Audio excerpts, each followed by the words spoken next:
Basically, I've been in the film business here for 30 years, as a film and video editor, producer, line producer, that kind of thing, and scoring music and things. So I've been in the film business for quite a long time, film and video. And I just recently started working, on the Battle of Los Angeles because I felt that the Battle of Los Angeles needs to be done as a feature film as opposed to a documentary. When I first heard that big movie, that $70 million budget film called Battle: Los Angeles, I found out that it was going to be like a war movie about this stuff, and they were using the actual Battle of Los Angeles photograph taken by the LA Times reporter. And I don't know if your listeners are familiar with that, but basically what happened was in 1942. 11 weeks after Pearl Harbor was attacked, this visitor came over to Los Angeles and kind of hovered over Culver City, California. And it hovered there for about 40 minutes, and our military fired upon it. And it was an all-out attack against this visitor, and it was described as a 500-foot diameter UFO of some kind. And it traveled slowly down the coast, went all the way to San Pedro, where another barrage of attack was fired upon it. It went all the way down to Seal Beach, and then it flew right over Los Angeles real quickly and wound up back in Culver City again, where they fired on it for another 15 or 20 minutes before it took off over the ocean. Now, this object never retaliated. Not once did it fire back at us. And I don't understand why the military just started firing on it, but, they thought it was a Japanese enemy craft. A lot of people thought it was a blimp. Of course, the kind of cannon fire they fired on this thing, these were like over 1,800 rounds of 12-pound anti-aircraft shrapnel. That's right. It's amazing whatever it was craft could take, basically. Yeah. And just imagine if they would have gotten angry. My gosh, it would have been like the real War of the Worlds, Yep.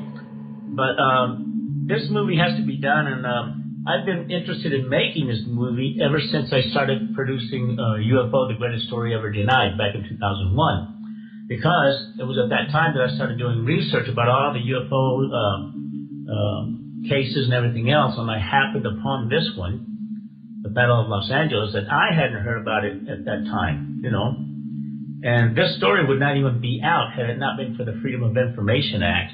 And I believe it was in 1974 or 75, someone requested materials from the National Archives. And this document, which is called the George Marshall Memorandum to President FDR, detailing this attack on this object that hovered over Southern California. And in that memo, he describes how he and the other military people felt that this was an interplanetary craft of some kind. Plus, there were others that were involved in the visitation. There were other UFOs, smaller silver metallic things that they called what did they call those things in those days? They called them the Foo Fighters, maybe.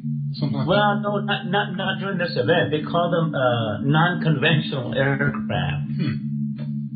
That's the way they were described in the memorandum. And I don't remember if he made a reference to a flying saucer, but there were 3 of them brought down, of the smaller craft. One was brought down near San Clemente Island, and the Navy retrieved it that next morning. One was brought down in Long Beach, and they said it was about the size of a small car, in today's standard, the size of a Volkswagen. And then another one was brought down in San Angeles Forest over here in Northern California, and it was retrieved by the Army Air Corps. So there were some of these that were brought down by the cannon fire, The big one, though, it just escaped unscathed. It just took off. So there's a lot more to the backstory behind this. There were military that went around house to house underneath the area where the UFO was fired at, because there was a neighborhood there in Culver City.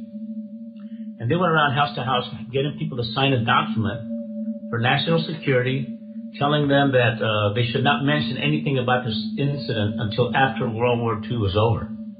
Okay, because they didn't want to create any havoc between this and the war, you know. Right. And so a lot of people were made to hush about this. There were close to 1 million people that saw this event go down. I mean, come on, it was all-out war. We went to war with an object of unknown origin, and I mean, immediately the military the next day, this is the first time they used a weather balloon premise. They said, it was nothing, it was just a weather balloon, an errant weather balloon. And here you fire at this thing for 3.5 hours and can't bring down a weather balloon with 12-pound anti-aircraft shrapnel. Then what are you going to do against a real enemy? So they quickly snubbed the weather balloon thing and changed it to an enemy aircraft that kind of made it through, which that's another bunch of load of BS. Right.